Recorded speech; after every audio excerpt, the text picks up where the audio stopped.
Welcome to Fight City Gym Talk. You are here with Eric Wallin and Jeff Dutcher. Yes, Jeff, so we got in contact because of Rod. Yes. And I don't know if you guys know, but we hit 1,000 subscribers today, and Rod's a big reason for that. Well, Rod gets on the phone and just mass text, social media. How did he get a hold of you? He hit me up through Facebook, I believe it was. Facebook. And so thank you, Rod. I know you're going to be watching this. Thank you, Rod. But Rod basically blanketed the entire state of Utah's fight scene and got everybody to subscribe. So we're at 1,000 subscribers right now today. Congrats. Awesome. Thank you. So Jeff has been a judge for the Utah State Athletic Commission for the last 15 years. So when I heard that Jeff wanted to be on, I wanted to be like, what? And you go by Dutch, right? Dutch, yep. Yeah. So I heard that Dutch wanted to be on. I was like, what? That'd be fantastic. I got a ton of questions I want to ask a former judge. And so basically, who is this podcast kind of geared towards? It'd be anybody that's getting into the fight biz. Did you judge the boxing, kickboxing, Muay Thai, or just I boxed a little bit of I judged a little bit of boxing, a little bit of Muay Thai, a little bit of kickboxing. But I'd always been at that of like, I'm an expert at MMA. Right. So MMA Judging and like primarily. I can tell you probably, but like little nuanced stuff. Yeah. I just didn't want to do something if I wasn't the best committed. At it. So like if like, all right, hey, if you guys really need somebody to do Muay Thai or kickboxing, let me know. I'll come in. I'm pretty qualified, but that makes sense. Let's just keep me to MMA, and if there's somebody else, let them do it. And that's probably the best way to do it. It really is. There's just so many nuanced things on what counts, what doesn't count, what we're looking at more. Those things are just because when paychecks are involved, contracts, there's legal ramifications for things going on. Like, it's nice to know that someone's like tunnel vision committed to this martial art. And that's how I was with it. I just wanted to be the best at that, and I feel over those 15 years I really became the best at it, and I never did it for the money. It was just like, let's get good judges here in Utah and make sure we have the best judges that we can. Right. And when he came in, the first thing I asked, so here's the thing, I go tunnel vision when I'm at the fights. I'm either worried about my fighters or I'm worried about me, my opponent. And honestly, I don't know, don't care. One time I had a judge come up to me. I'm not going to name names. It was a little flattering. I was fighting for a title, and she was like, can I get your autograph? I've never judged for a title fight before. And I was like, yeah. And like in my mind, I'm like, I've seen her. But I honestly didn't know that she was a judge. Gotcha. And so that's kind of how oblivious I am to the whole judging scene. It's one of these things. It's like my car motor, right? Like, I know it's there. I know it's running. But more often than not, I don't care. Yeah. it's just there doing its job. And so I hate to say that, like, I don't respect you guys. It's one of these things. We all respect and know that the car motor's there. We all respect and know that the judges are there. Yeah. But also, I've also kind of always wanted to be a little bit disconnected. Because in the amateur boxing scene, USA boxing, I've had my headbutts with these judges. And when it comes to the professional side, the MMA and the pro boxing and the Muay Thai, I've kind of just been like, you know what? I don't really want to know because I don't want to know who I'm pissed off at. Yeah. And so basically, I then had to ask, like, have you ever judged one of mine? And you said you've judged some of my fights. And then I wanted to say, was there any close calls? But typically, either I knock them out or I get knocked out. So if I had to bet, you didn't really have to. You just got a front row ticket. You made my job easy, one way or another. You made it easy that night. I don't think any of my fights have gone to the judges for the last 10 years. Yeah, I think my last fight that went to the judges was my. If I had to say, it was my third fight. Okay. I think that was the last one that went to the judges. I could be wrong. I might Google it, but like, I think it was my third fight, which was well over 10 years ago. Yeah. And I'm pretty sure either I got finished or I finished them. Yeah. Like, I don't like fighting. Like, let's just get it in there, get it done. Do business. Go for home. Broke. I might win. I might lose. Let's go home. Well, that's awesome, man.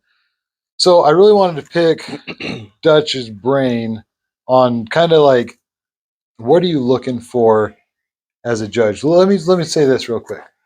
When we're in a rules meeting and we're about to go out to a fight, the judges or the officials will say, simply put, like, hey, no grabbing the cages, no striking the back of the head, no 12-6 elbows. They'll go through a bunch of rules, right?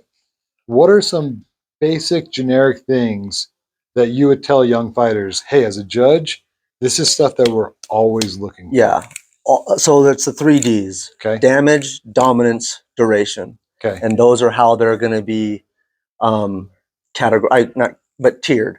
Right. Damage is the first thing we're looking for. I didn't realize that. So Okay. over anything, damage. Right. And remember that damage that we can see right away, that is effective immediately, that's going to give more credit than damage that's going to be, oh man, I can't prove I'm getting it, but it's going to be like the more like little chip shots. Okay. I know those still hurt, leg kicks. Right. So if someone's getting that lead leg, chop, but the opponent's still bouncing. Yeah, then I can see, okay, that's going to hurt, but what I want to see is what's hurting him right now. Right. And then maybe when that leg kick, okay, he limps he's a little limping, bit later. I can tell he's favoring it, he's switching up his stances.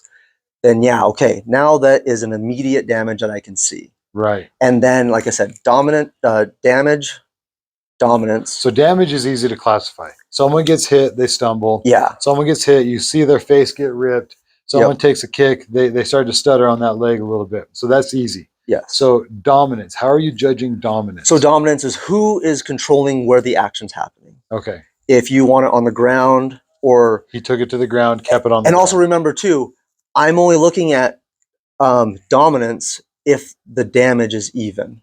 Okay. So I don't even go to those other tiers. You're both landing shots. Who knows? And I'm like, oh, it's really close.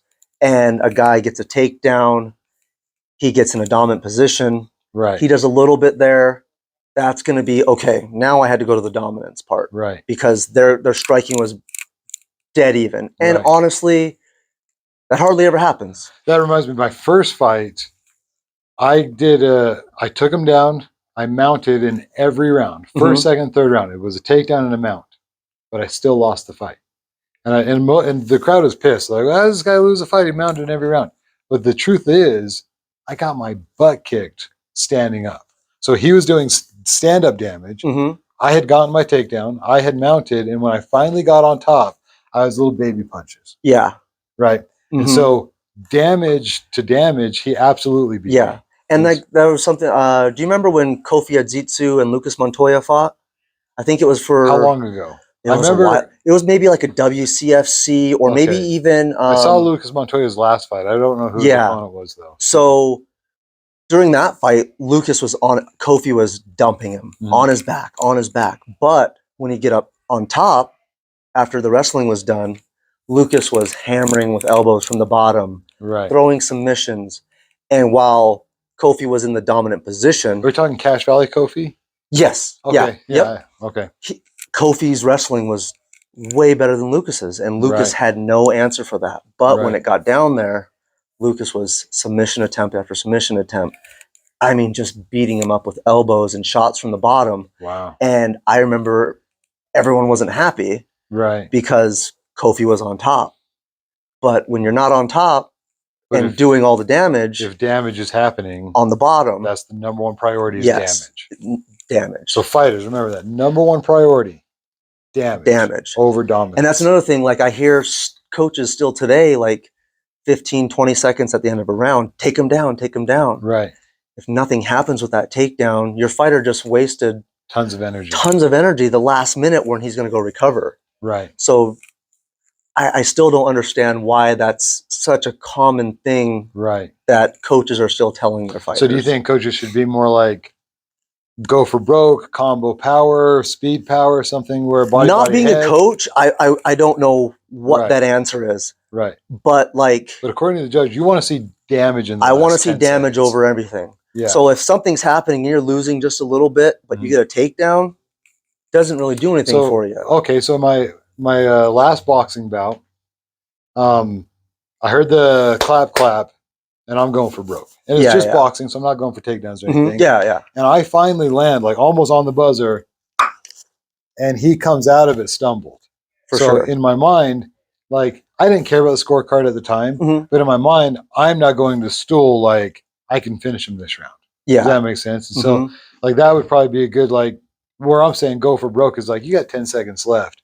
Put your combo together and if you do snap one more good shot. Just try. Yeah. And that's the thing is like I would rather see I mean, I'd rather even see just a good jab land Right. over a takedown. I mean, if it's a takedown, like Like a big slam. amplitude, then yeah, that's going to go onto your damage. Yeah. And also too, something like that at the very end of a round, if I think a fighter got rocked or like, ooh, did that takedown really hurt? I'm watching that fighter get up.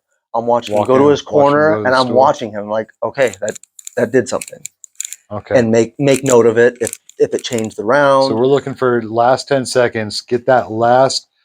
I always teach like turn their chin. Oh, yeah. Get that chin to turn. Whether it doesn't knock them out or not, but like if you see that sweat, off into the crowd, like that's hard to ignore. Yeah, and that I remember a lot of people talking about Clay Guida, used to be in the UFC, or I think he's still in the UFC, but with his long hair. Yeah. He'd just get touched sometimes and his hair would go, and it would just give you that look. Like he's getting rocked. Like you're getting rocked, and that's, we're only going off what we can look at. I don't have a screen that shows his actual body damage. Yeah, and the amount of power that went in. We have to go off what we're observing. We don't have the Street Fighter 2 life bars going up and down. Exactly. Well, that'd be nice. Yeah. So that's cool. So we end up so do it again. Damage, dominance, duration. Okay, so let's talk. What is, I honestly, I don't even know if I know what you're talking about when you say duration. So who's winning, like who's controlling the fight the majority of that time and where it's at? So we could have, but damage is still trumps it. So we're only going to duration if it's like a super close split decision and you're like, okay, this guy did a little bit more. Yeah, and it's just, more in that particular round. Right. So like I'm not taking anything else. So like if a cut happens in the first round and it's still bleeding in the second, still bleeding in the third, that damage was done. So okay, I never thought about that before. So we got to reset every round. Yes, you're like, think of that as a whole new game. A whole new game. Clean slate. Reset you're trying to every round. So they come in limping with a cut, it's reset. Now when they start banging again and that limp is still there. And it's still there and that cut is still bleeding, are we saying we're not giving them credit, but you're probably going to get beat up because of other things? Yes. And then also too, you're still watching that cumulative damage where it's like adding up. Yeah. So you're still taking into account of what's happened. Right. And you're recognizing that, all right, he's adding more damage that's building up. He's putting that money in the bank to make sure that he can't use that lead leg anymore. And I always teach it like this. When two fighters start, let's say they started this, in the end of first round, it usually looks something like this, where this guy's went down a little bit. Yeah. This guy went down a little bit further. Second round, this guy went down a little bit and this guy goes down a little bit further. And then like eventually the ref sees that there's such a separation between where this guy's at and this guy's at that like the ref's like, I can't watch it. Yeah, it's done. Yeah. For and sure. at which point that makes your job easy too. Not that the ref steps in, but typically when there's a big gap and they're starting out even, second round is here, third round is here. It's like that's an easy call. Yeah, yeah, definitely. So, how many percent? Well, I don't know if this is a good question, but I'm just wondering, like, if you go to a fight card, let's say there's like 10, 15. I don't think they do 20 anymore. Yeah, probably 15, 16 is the most. I was a main event one time out in Farmington, and I think it was like 22 fights or something for Steel Fist. Yeah. I was fighting at what, 1 a.m. collecting my check at like 2 a.m. Yep. Holy crap. But anyway, so here you are, you're judging. How often do you give a scorecard over and you're like, not sure? I mean, I don't want to say not sure, but there's always that thought, like when it's a really close round, you're always like, I hope the other judges saw it. I'm wondering if we all saw it the right way. Right. I mean, you got to remember, we're 3 humans, 3 different spots. So 3 imperfect humans in 3 different areas. Yes. So I guess when there's a split decision, like that's why we're doing it. For sure.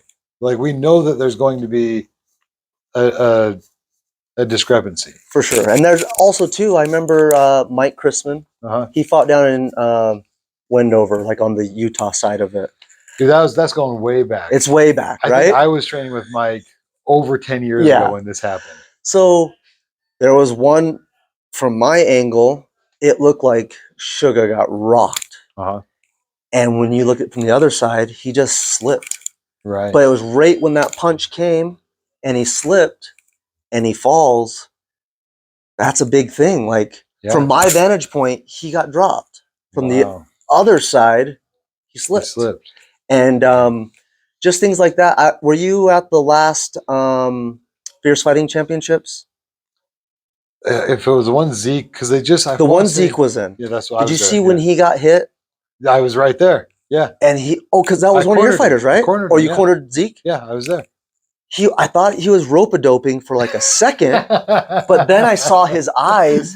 Yeah. He's looking at the nosebleeds just like this. I was like, he's out, right? So, like he's out on his feet. Sorry, Zeke, if I got to call you out. If you're one of Zeke's fans, sorry.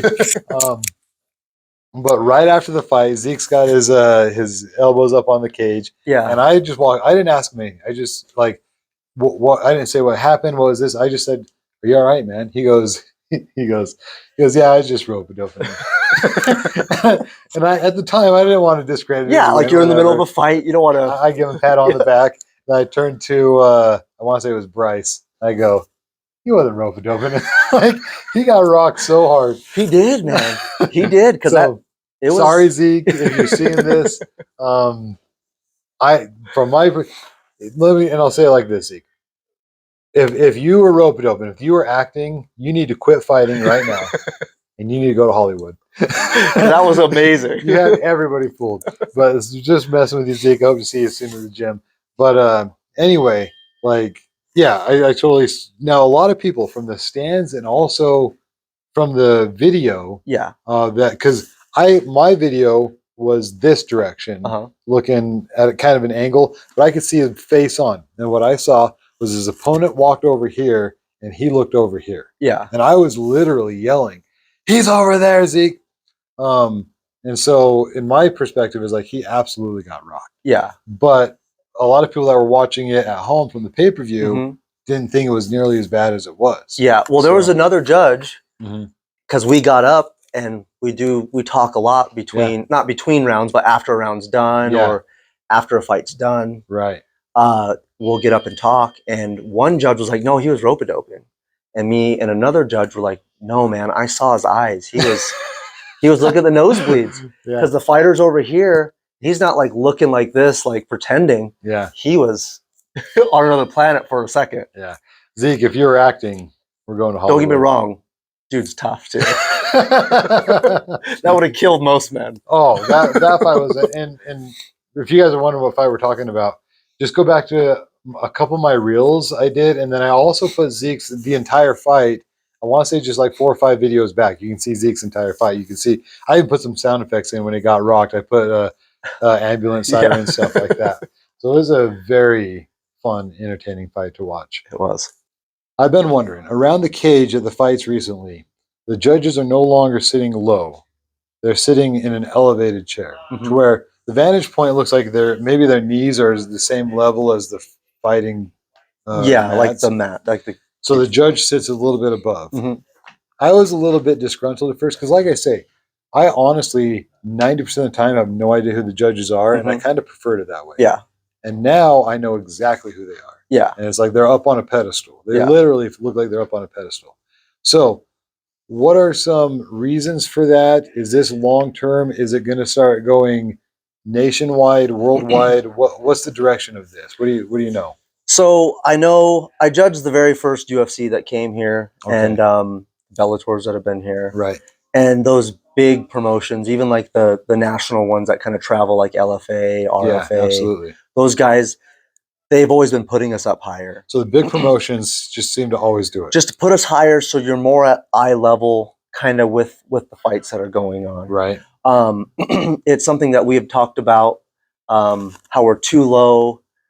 And so the commission got those kind of bigger chairs for us to sit on, just to give us the better vantage point. I know everybody, I know corners want the best views they can get. I know the fans don't want us in their way and all those things. But when it comes down to it, the fighters need to be taken care of first. They deserve the right to They deserve everything. Like those are why we're all there. Yeah, is because of the fighters. Yeah. Then the referee, because he's their safety. Yeah. He's making sure everyone's staying safe. Absolutely. And then the judges. Right. And then it's kind of like, hey, we're going to do the best we can for everybody For else. the corners, the fans. And the commission has done really well. I know Dan First, another judge, he was really pushing for those like riot barriers and metal ones around. Because, man, there's been brawls. There's been all sorts of things. And it's like drunk people yelling at us or yelling at fighters. Were you, and I'm not going to name names, but I just want to know, were you at the one maybe a year or two ago where the boxing ring got swarmed? I wasn't. But I heard about it. So I was there cornering, but something was going on with my family. So I was like, as soon as my guys are done fighting, I'm out of here. And then the next day, social media was basically the boxing ring got swarmed. And I have no idea. It had to be 40, 50 people in the ring. And then all of a sudden, it collapses. Yeah. So I do a little bit of welding. So I was then called in like, hey, Eric, can you come? And I was bending metal back, cutting it out, refabricating it back in. So it was nasty. But yeah. So yeah, the riot barriers. Totally agree. Yeah. It was something that we, Dan was really pushing hard for. Yeah. I mean, like I said, I've seen, do you remember when Ben Fuimanu and Sean O'Connell fought? Yes. And the brawl that happened after that. So I fought Ben Fuimanu twice. Yeah, you beat him twice. And basically, one time I forgot the check. So, and sorry, Ben, if you're watching this, you're a great guy. I have nothing but like love for him. He's before the fights. Ben and I were all handshakes and good luck, and after the fight, same thing. We were hugs. But there was a reputation out there, Ben. And I was a little worried. I trusted that the ref would save my life in the cage. I didn't trust that the police would save my life out of the cage. So I had forgotten my check. So we fought. It was a great fight, fair fight. We had a good interview afterwards. We shook hands afterwards. It was a great fight. I had forgotten my check. I turn around. I get back on the highway. I come in. Ben and everybody he knows is standing right there by the front door. And I'm like, I got to walk right through that to get to my check. And I almost considered calling up Scott and being like, Scott, can I just pick it up another day? Yeah. But then I was like, no, I'm a fighter. I know I'm outnumbered, but like we have to have this mutual respect for each other. So I walked right through the group, gave Ben a high five. And when they all saw that he respected me, and that we had a mutual respect for each other, I was able to walk right through the group. Now, I'm not judging. Maybe I was judging, but like it was scary. Just straight up. I mean, even when that brawl happened with O'Connell and Ben grabbed the mic and was like, "Hey guys, stop! This is a professional sport."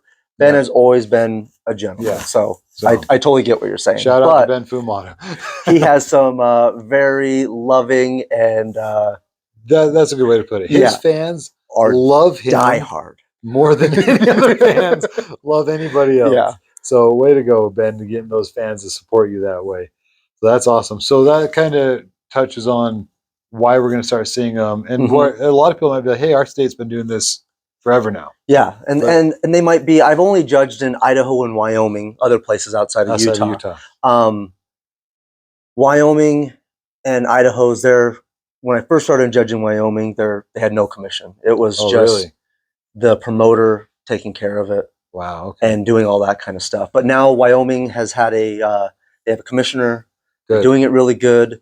They invited some of us judges out to help with some of their events. Awesome. And they've been doing a really great job. Nick Meeker out there in Wyoming. He's really taking care of their commission and really making it somewhere that I think bigger shows are going to start coming to, because they're doing a real good job. And all these fighters want big shows to travel to them. For sure. Like we'll always, as a fighter, it's like we'll always be down to travel. But it's so cool to have a big show come to you. Wake up in your bed and go fight that night. It's always here in Utah, we had Usman and Edwards come to Utah not long ago. And so we've had UFC in the past, but it's always been kind of smaller cards, not pay-per-view cards, no title fights. Yep. And so to have a title fight come to Utah, so cool. It is. It's way cool. Awesome.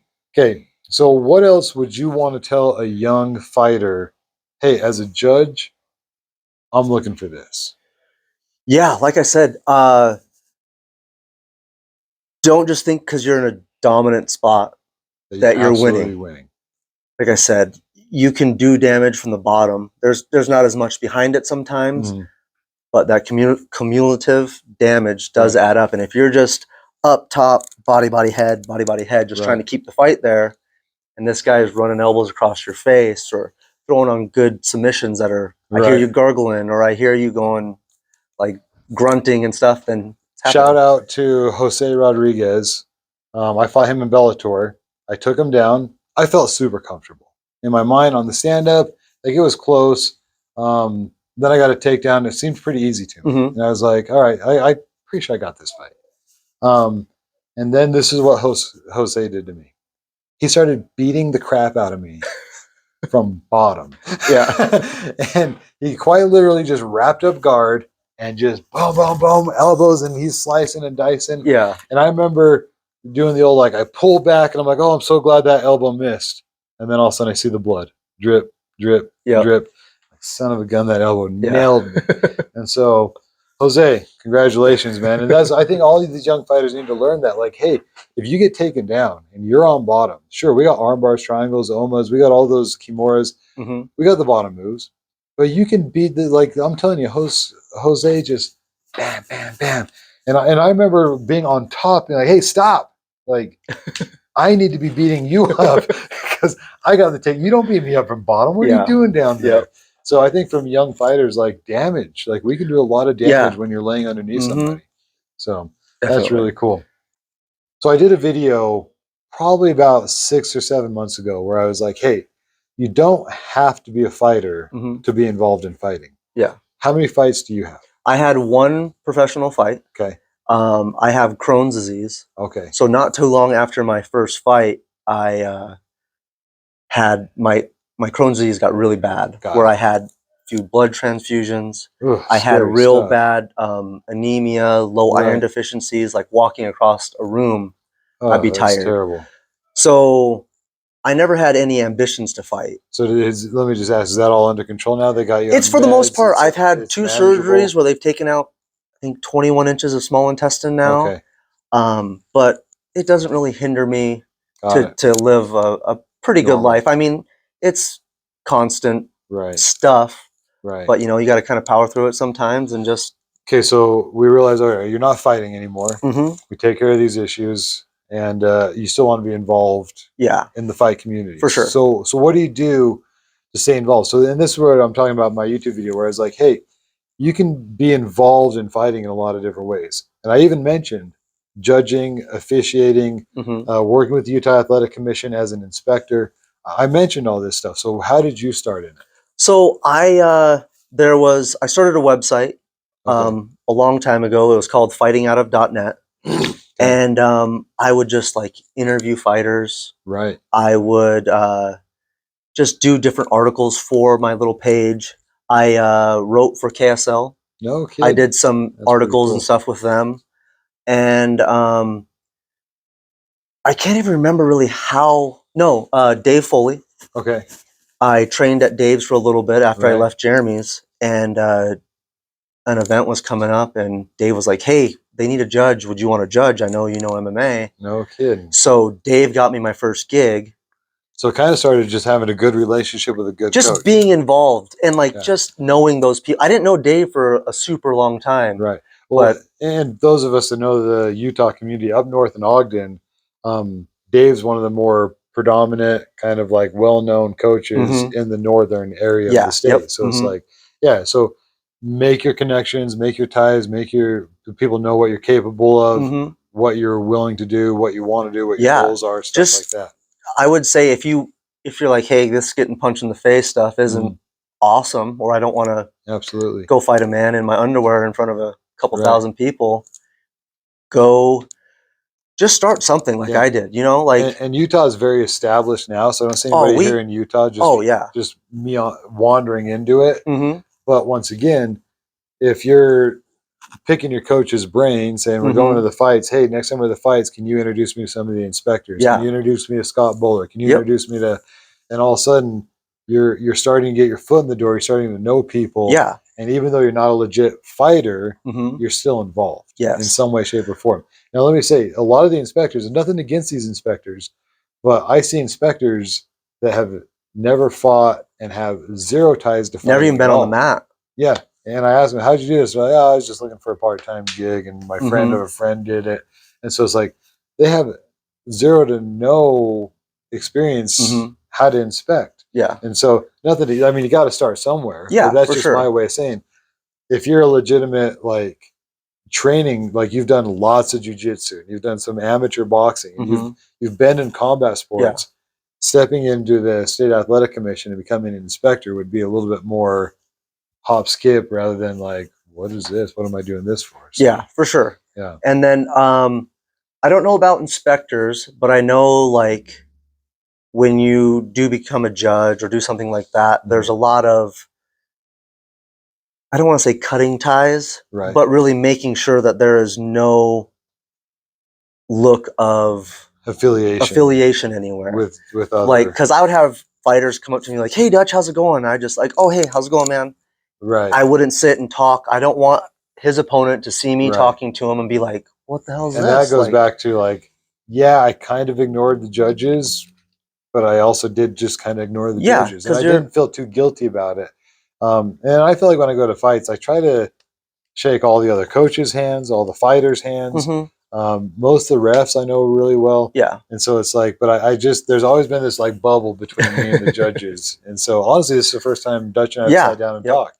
So, and sounds like he's judged some of my fights over 10 years ago. Yeah. I remember when you came onto the scene and they announced you for the Ultimate Fighter. Okay, yeah. And I was like, who's this guy from Utah? He doesn't ring a bell. Right. Yeah. And then obviously I've followed you since then. So. Right. And so I had to make that splash. Yeah. Myself, yeah. So.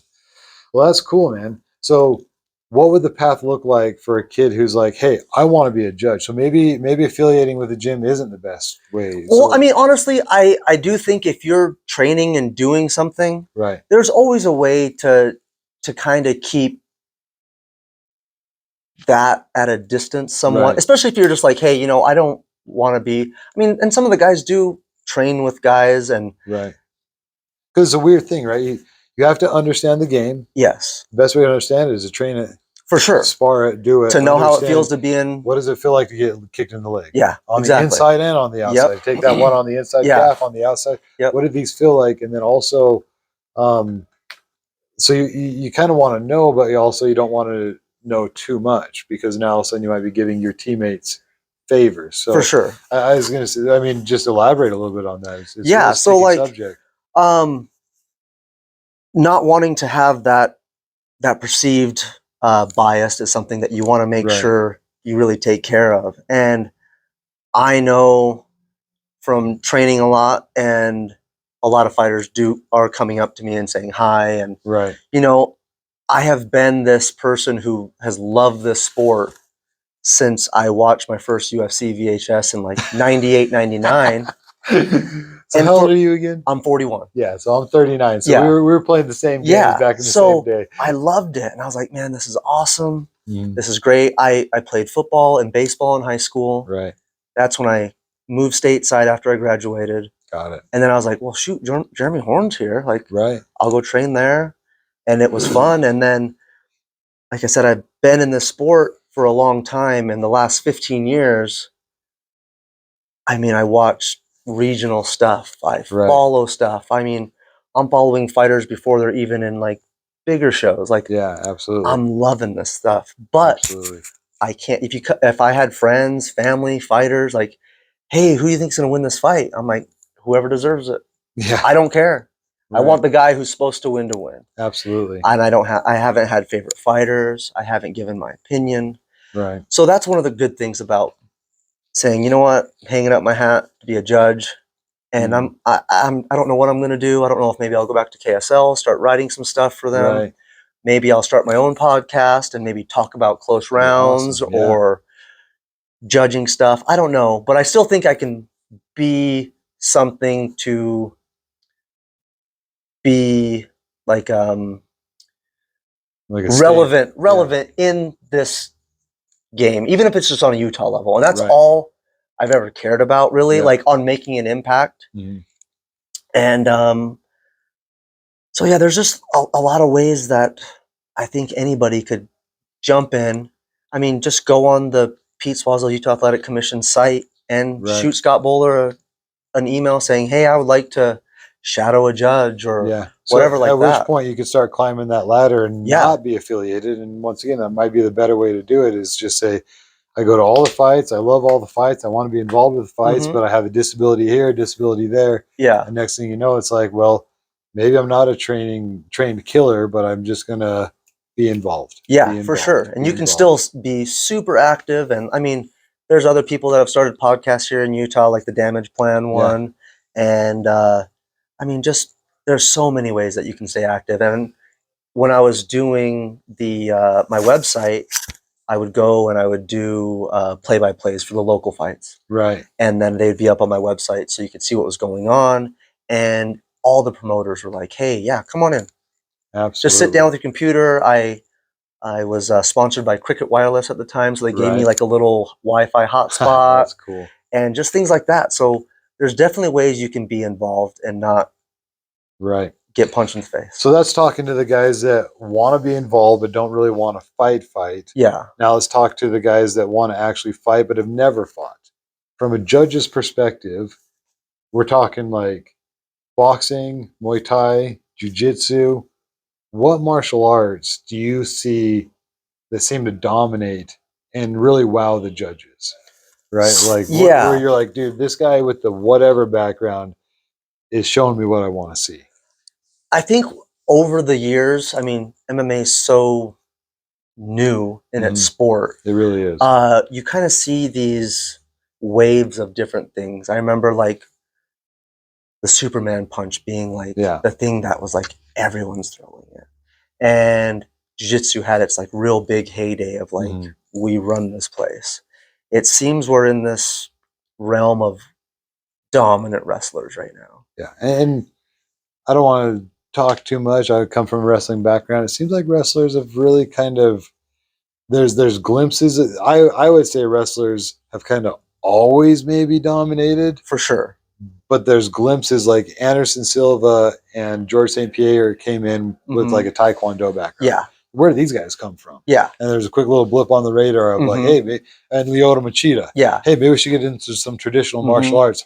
But it was kind of short lived. Yes. But the wrestlers, there was Matt Hughes before that, Mhm. and then there's continuing to be wrestlers after that. Yeah. Over and over. And over it just again. seems right now like with like Makachev and Khabib and so a lot of Eastern European, yeah, they wrestle at a completely different, like it almost seemed like the Iowa wrestlers, Pat Miletich, and there was a lot of guys from the Iowa area that were very dominant.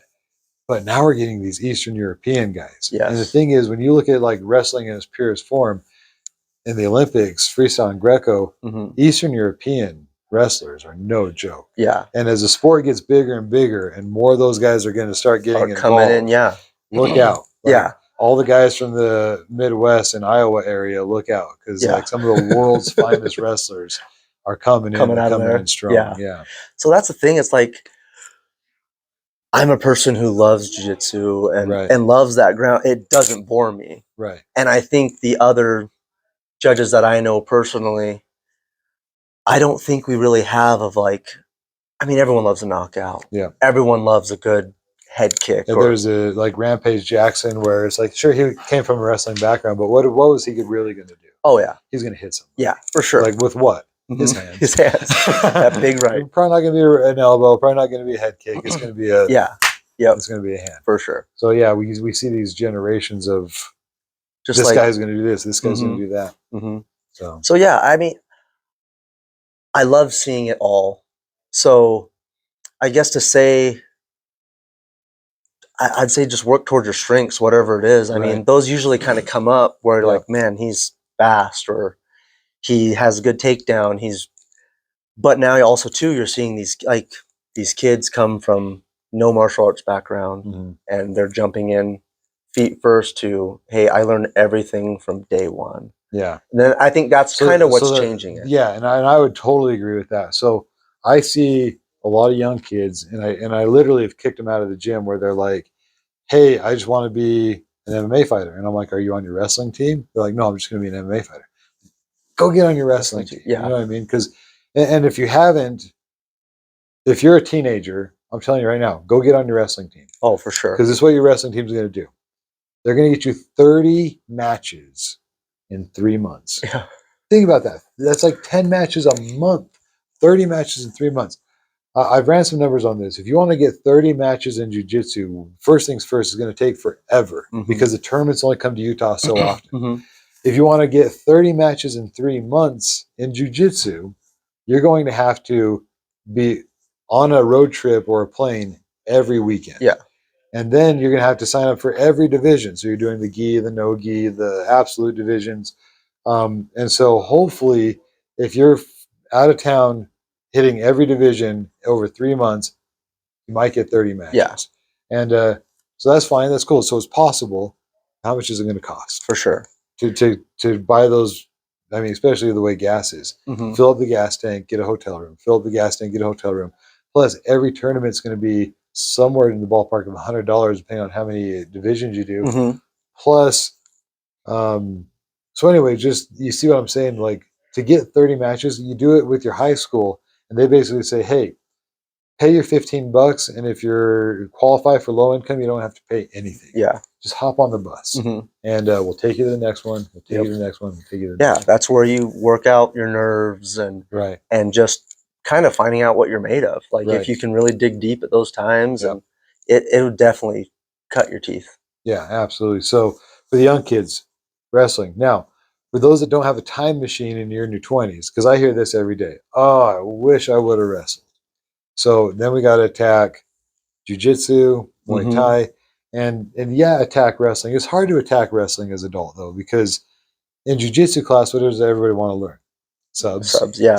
And like a lot of starting from your knees or starting from this position or something like that. So in jiu-jitsu class, it's hard to go sprawl, shot, crossface, sprawl, shot, whizzer, sprawl. Like it's hard to train that. Get those reps in class. Yeah.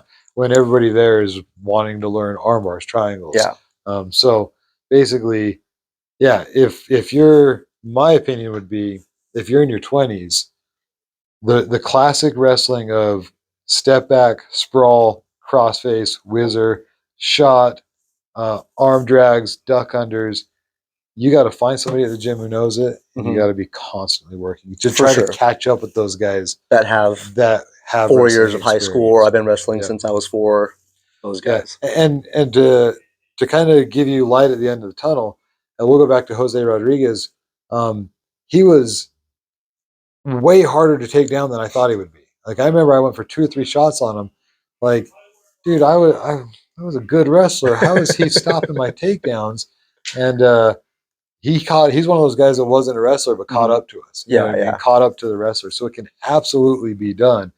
We talked about Ben too. I remember being stuck under Ben Fuabano. I had a leg sucked up into my chest, and Ben just beating my head in. Boom, boom, boom. And I'm like, give me this leg. And I'm looking at him. And so the way that he moved his hips and the way that he cross-faced and the way that he put a whizzer in, here I am coming from like a pure wrestling background. Yeah.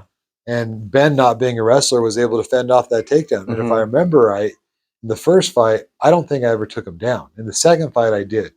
But congratulations to you, Ben. Like coming, a pure wrestler wasn't able to get him down. So I'm seeing a lot of guys, and that was 7 or 8 years ago. Yeah. I'm seeing a lot of guys that are being in their 20s being able to catch up to these wrestlers. Yeah. So, and I also, sorry, I'm going on a rant. No, you're good. Talking to you guys that haven't wrestled. Here's the deal. A wrestler that was good at wrestling 4 or 5 years ago is no longer good at wrestling if he's not doing it every day. Yeah. And so all of a sudden you get another guy who did not wrestle in high school, but he comes to the gym and he works on it every day. Yeah. Now it's like, who's better? The guy that did it 4 years ago for 4 years? Yeah. Or the guy that's been doing it every day for 4 months? Honestly, that's a toss-up. Yeah. I heard Chael Sonnen, he talked about when wrestlers are done with collegiate or high school, whatever it is, he's like, you don't say you're a good wrestler. I was a good wrestler. Yeah, absolutely. Because if you're not doing it every day, or you're not in those competitions or those matches, you're not working on your craft anymore. You're not as relevant anymore. Exactly. Yeah. That just goes to show that, like, it's frustrating to me as a coach where all of a sudden guys start to catch up to me. But I have to face the reality as a coach. It's like, hey, I'm not in the grind every day like I used to be. Like I stepped back and we moved gyms and we did this, we did that, and all of a sudden it's like, hey, I'm not getting the reps in like I used to. I'm not getting the cardio in like I used to. And all of a sudden, I don't want to name names, but you know who you are in my jujitsu class. He's been getting me more than I've been getting him. Yeah. It's been pissing me off. You know who you are. You might have just won first place in this last weekend's tournament, but like these guys creep up on you. Yeah. And if you're not actively pursuing, and I guess maybe I'm talking to that guy that's like, hey, I don't have a background in this, and I don't have a background in that. It's like, dude, put the work in. Because I see guys catch up all the time. Put the time. work in and then leave your ego. That's one of the big things too. Like I've seen wrestler guys come in and you're a good wrestler, but like you're not used to defending. You don't know why I'm shoving your arm here or why I'm doing this. Soak that up. Yeah. Don't get mad that you got caught. Be like, hey, why did I get caught? Yeah. Talk to me about it. And we had a state champ fight. He was a former state champ, and he's pretty young, so he's only a couple years out. And it was his still fits just a couple weeks ago. And there's a big difference between a state champ wrestler and a state champ wrestler who just got his bell rung. Yeah. Is he still a state champ wrestler? Because he got his bell rung in the first 10, 15 seconds. And then he ended up missing a double leg, missing a double leg. Had it been a pure wrestling match, he would hit the double leg the first time every time on a guy that's never really wrestled much. But this guy rung his bell, and so now it's an ugly double leg. Yeah. It's not a set up double leg. It's a double leg at a distance that he's not used to. And he ended up fighting another 2 or 3 minutes to finally get that double leg. When he got it, he was so exhausted, he didn't do anything with it. The guy literally just stands up and just continues to pound him. And so all of a sudden, a state champ wrestler turned into a JV wrestler real fast.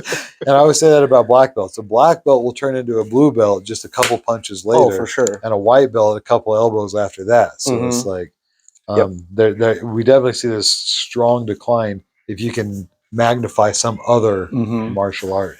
Definitely. So we talked about how you retired and you've been doing it for 15 years. Did you do it for the money?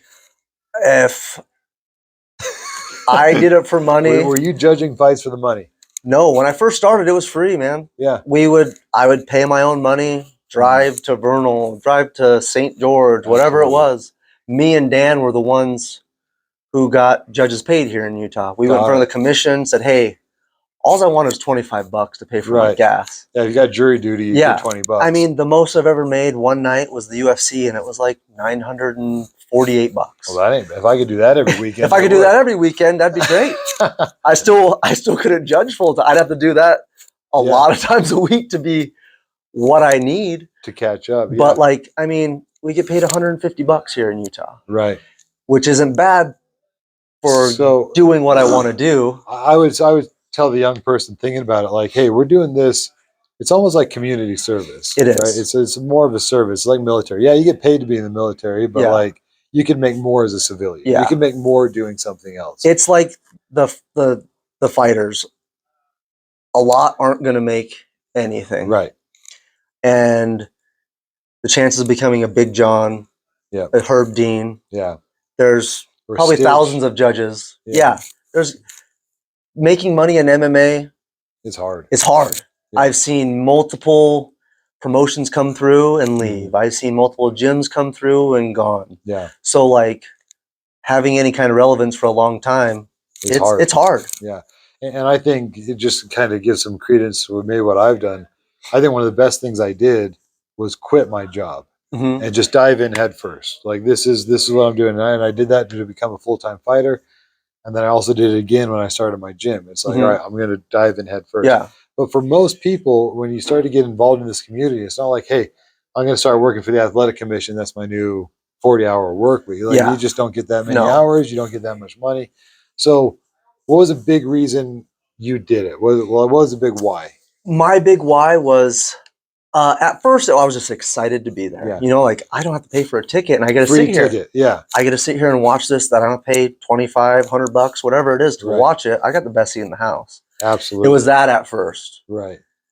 then it was like, no, I want to be the absolute best judge I can, because Absolutely. I'm going to be judging guys like you that go on to Bellator, that go on to the Ultimate Fighter. Right. And I want to make sure those guys here locally in Utah have judges that are competent, that make sure, not even make sure, that are able to get scores right to let them go on. Well, because you got to think, the guys that are getting the wins here in Utah, if you're misjudging, you might not be sending Utah's best out there. For sure. And you want to send out Utah's Exactly. best. You want to send out and Utah's that's best. all it was the whole time. It was after. And that goes back to, like, it's a community service. It is. You're it really doing is. These fighters a service. I never did it for any money. Right. I mean, I got it and I took it and I was like, all right, gas, or this goes. I mean, I've gone out to Las Vegas. I've gone out to Florida, all on my own dime, to pay for judging training. And I've heard that from the officials, the refs. I've talked to a lot of refs that kind of tell me the same thing. They're like, man, I'm constantly on the road, on a plane, going to either training or going to events. So yeah, it's right. I haven't made much. So you retired. So what do you do for? Well, real quick, just sum it up quickly the best you can. What do you do professionally? What are you doing now professionally, and kind of how'd you get there? So I work for Hill Air Force Base. Okay. I am in acquisitions. So were you in the Air Force? No, I wasn't. So my Crohn's was found when I was young. Okay. So that was my goal, was like, all right, my dad's in the Air Force, my grandpa was in the Air Force, I'm gonna go in the Air Force. 18, I see a recruiter. See ya. You're not going in. Oh, because they wouldn't let me in. Dang. So then after that, I was like, oh, what do I do? And then I eventually got a job up at Hill Air Force Base. Got it. And that was like when I was 27, 28. Right. I was kind of just floating. Makes had sense. some jobs here, not really having an idea. Flirted with the idea of like, oh, maybe I'll be a firefighter, or like I want to do something that I feel helps people. Absolutely. So I got this job up there. I had to go back to school, had to get my undergrad. I have my master's in business administration. So cool. And it just has led up to that. Right. So that's been a great job. It's afforded my lifestyle and the opportunities to invest and do things like that. I always tell fighters, like, if you want to be a good fighter, be good at life.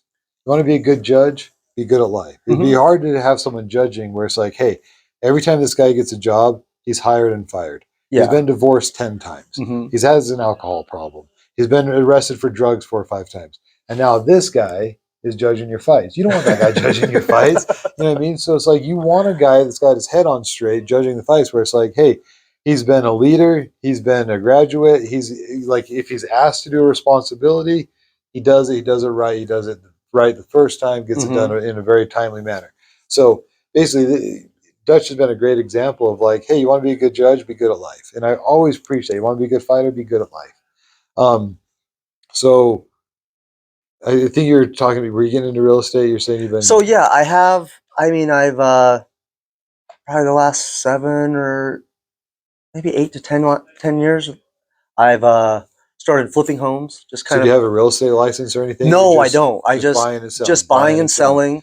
Are you doing the work? I'm doing the majority of the work. That sucks. Oh, it does. It does. My first house I ever flipped, I would have made more money working part-time at McDonald's. Right. And I just kind of got this new gym. I did a lot of the painting. I did some remodeling, and I'm like, dude, I'm done getting my hands dirty. I'm so sick. You guys can't see it, but I still got projects over there that aren't done yet. So it's like, and I'm going to be building a cage in this gym. So it's like, I still got so many little ticky-tack projects that I'm not looking forward to. Yeah. So do you want to keep flipping homes? Is that working out well for you? I wish I never sold any house I remodeled. You thought you wish you would have just kept renting. I wish I would have kept renting. Then I would be like, there's, I don't know, have you ever heard of house hacking? No. It's kind of where like you buy your first home, you only have to put 3 to 5% down. Right. And then you have to live in that home for a year. Right. Well, you can live in that house for a year, and you only have to put 3 or 5% down. Because when you usually buy a investment property, you have to put at least 20% down. Got it, yeah. So you get in there for a really low amount. So you live there 3 to 5. You live in there, maybe upgrade some things, make the house's value go up. You can either buy another house with 3 to 5% down because you have this one rented out now. Got it. So Yeah. you're able to get into it for really low. Yeah. Or And I always keeping your debt to income yes, high. that's the thing too, is like knowing where you're going to buy, Right. knowing what homes are going for in that area, so you know when you come across a good deal. Right. And then what I got started doing was the Burr method. It's you buy, rehab, rent, or refinance and then rent. Buy, refinance, and Buy, rehab, refinance, rent. So you buy a Okay. home for, let's say, $100,000. right. Easy numbers. Yeah. And then you bring the value up. You bring the value up after you do everything, and it's worth Mhm. $200,000 now. So you refinance it on. Then you can get 75% loan to value, Okay. pay yourself back all your down payment, Right. all of your down payment and your costs to rehab it. Got it. So Yeah. you pull it all back, and now you have your little nest egg to go to another one, and you're still Right. under that 75% loan to value, Right. and you can just keep on doing I've it. always wanted to do that. I've always kind of heard of people explain it to Yeah. me like you have, but I've never had the guts, or maybe not the guts, like the financial stability. I'm a business owner, so it's really hard to get For sure. financed and approved for houses. Yeah. So it's like, yeah, I mean, And congratulations. I get it. And I will fully admit that, like, in the very beginning, I was able to, my mom, she was like, "Hey, I know you're good for it. Let's do Right. it. We're going to kind of go in this as business partners." So you kind of had some. So I had some financial help, and assistance, then yeah. after it was like, "All right, hey, I got 2 of these done. Right. I've saved all the money I've made. Awesome. Now, thanks for all your help. I appreciate it. Fantastic. Now I'll do it."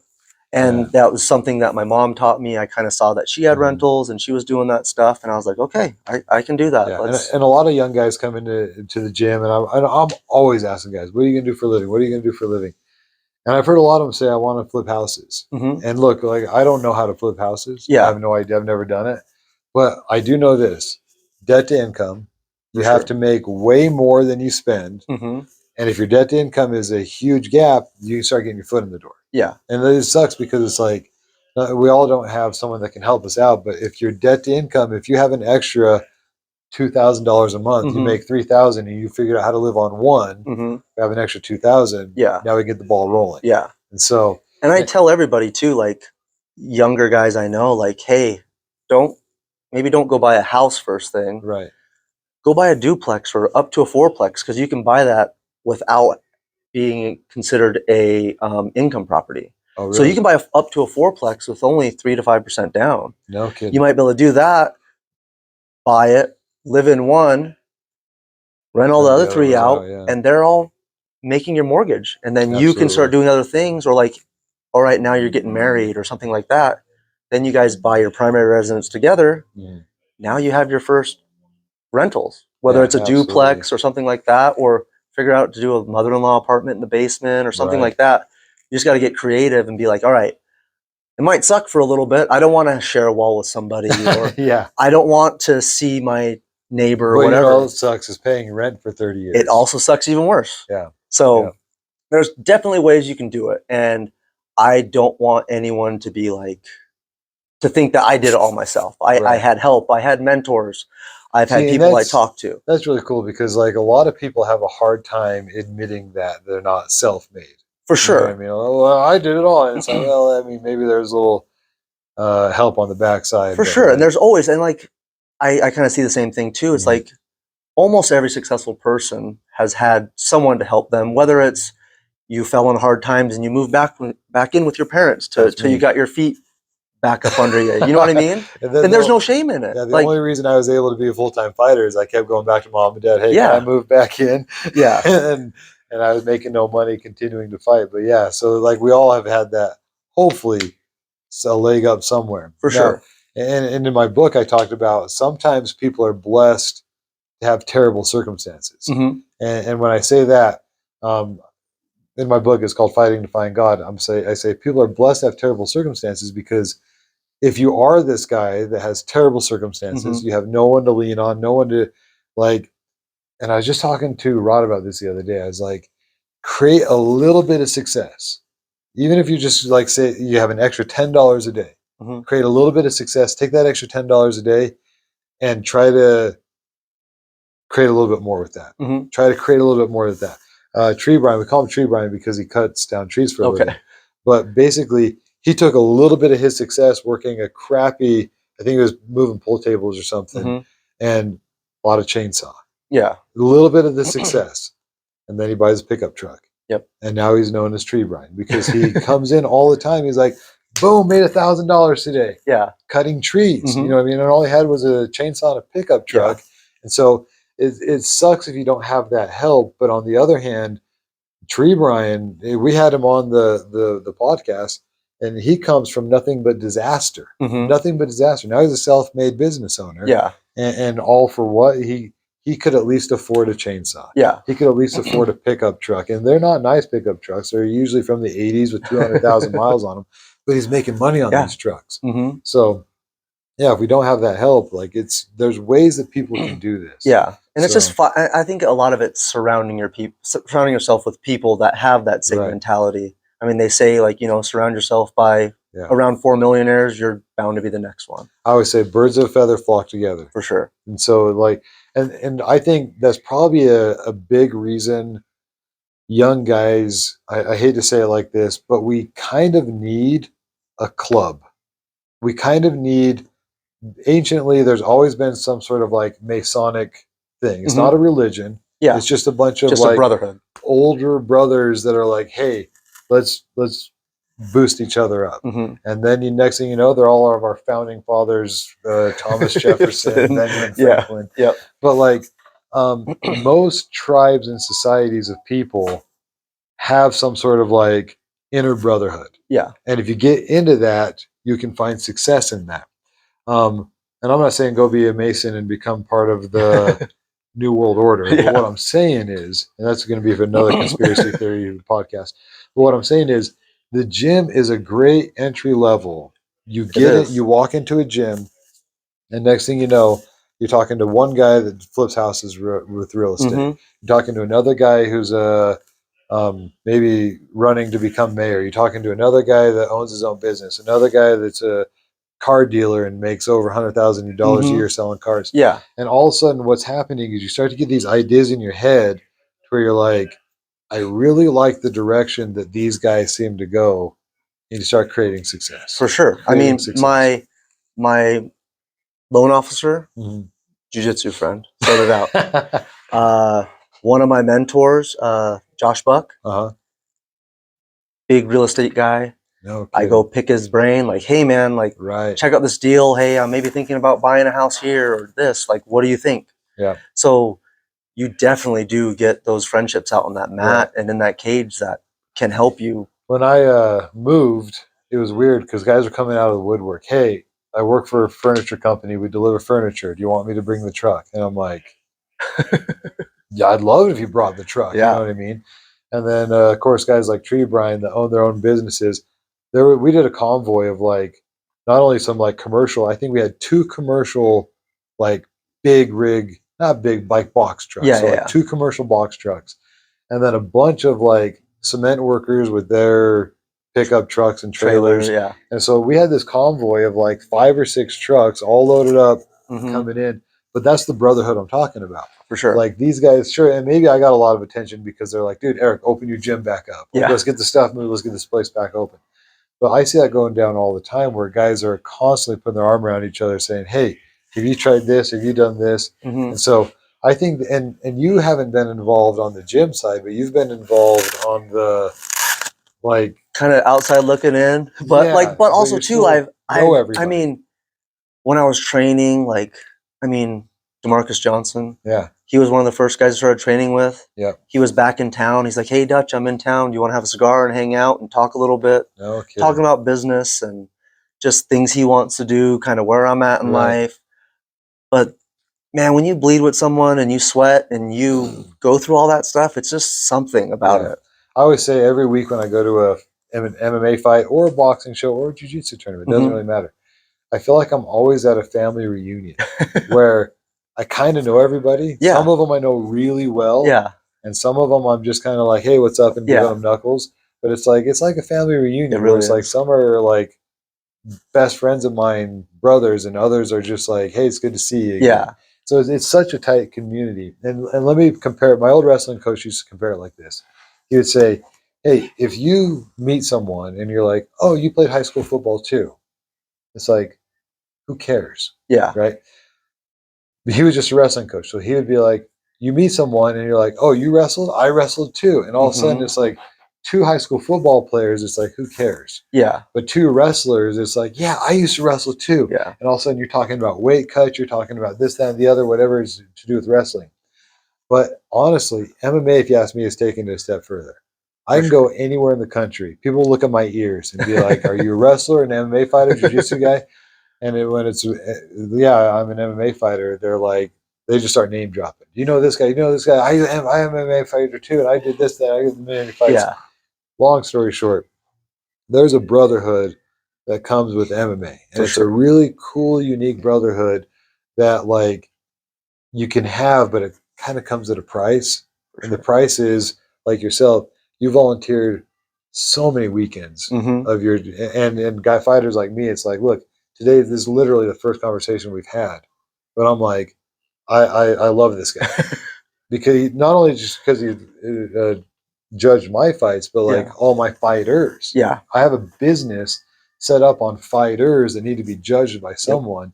And we were talking earlier how we need new blood. Oh, for sure. We need new generation. We need new guys coming into the fight scene. Yeah, I mean, I'm 41. I just barely got the Fierce Fighting Championships was my last one that I did, and I can't think. There may be one judge under 40 right now. Right.